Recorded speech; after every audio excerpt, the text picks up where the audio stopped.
जय श्री श्याम। एक समय की बात है, एक राज्य में एक राजा का शासन था।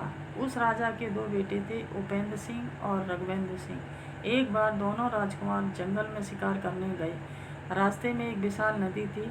दोनों राजकुमारों का मन हुआ क्यों न नदी में नहाया जाए। ये सोचकर दोनों राजकुमार नदी में नहाने उतरे, लेकिन नदी उनकी अपेक्षा से कहीं ज़्यादा गहरी थी। रघुवेंद्र सिंह तैरते तैरते थोड़ा दूर निकले ही कि एक तेज लहर आई और रघुवेंद्र सिंह को दूर ले गई। रघुवेंद्र सिंह डर से अपनी सुध बुध खो बैठा। गहरे पानी में उससे तैरा नहीं जा रहा था। अब वो डूबने लगा था। अपने भाई को बुरी तरह फंसा देख के उपेंद्र जल्दी से नदी से बाहर निकला और एक लकड़ी का बड़ा लट्ठा लिया और अपने भाई रघुवेंद्र सिंह की ओर उछाला।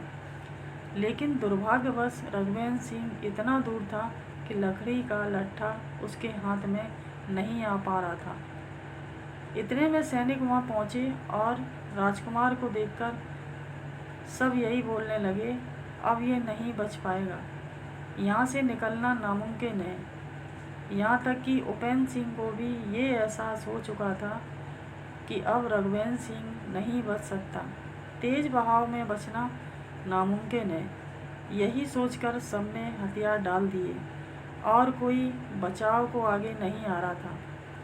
काफ़ी समय बीत चुका था। रघुवेंद्र सिंह अब दिखाई भी नहीं दे रहा। अभी सभी लोग किनारे पर बैठकर रघुवेंद्र सिंह का शोक मना रहे थे कि दूर से एक सन्यासी आते हुए नजर आए। उनके साथ एक नौजवान भी था। थोड़ा पास आए तो पता चला वो नौजवान रघुवेंद्र सिंह ही था। अब तो सारे लोग खुश हो गए, लेकिन हैरानी से वो सब लोग रघुवेंद्र सिंह से पूछने लगे कि तुम तेज बहाव से बचे कैसे। सन्यासी ने कहा कि आपके इस सवाल का जवाब मैं देता हूँ। ये बालक तेज बहाव से इसलिए बाहर निकल आया क्योंकि इसे वहाँ कोई ये कहने वाला नहीं था कि यहाँ से निकलना नामुमकिन है। इसे कोई हताश करने वाला नहीं था। इसे कोई हतोत्साहित करने वाला नहीं था। इसके सामने केवल एक लकड़ी का लट्ठा था और मन में बचने की एक उम्मीद, और इसने प्रयत्न जारी रखा और बस इसीलिए ये बच निकला। दोस्तों, हमारी ज़िंदगी में भी कुछ ऐसा ही होता है। जब दूसरे लोग किसी काम को असंभव कहने लगते हैं तो हम भी अपने हथियार डाल देते हैं, क्योंकि हम भी मान लेते हैं कि यह असंभव है। हम अपनी क्षमता का आकलन दूसरों के कहने से करते हैं।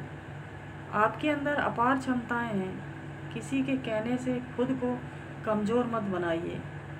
सोचिए, रघुवेंद्र से अगर आप बार बार कोई बोलता रहता कि यहाँ से निकलना नामुमकिन है, तुम नहीं निकल सकते, ये असंभव है, तो क्या वो कभी बाहर निकल पाता? कभी नहीं। उसने स्वयं पर विश्वास रखा, स्वयं पे उम्मीद थी। बस इसी उम्मीद और लगातार प्रयास ने उसे बचाया।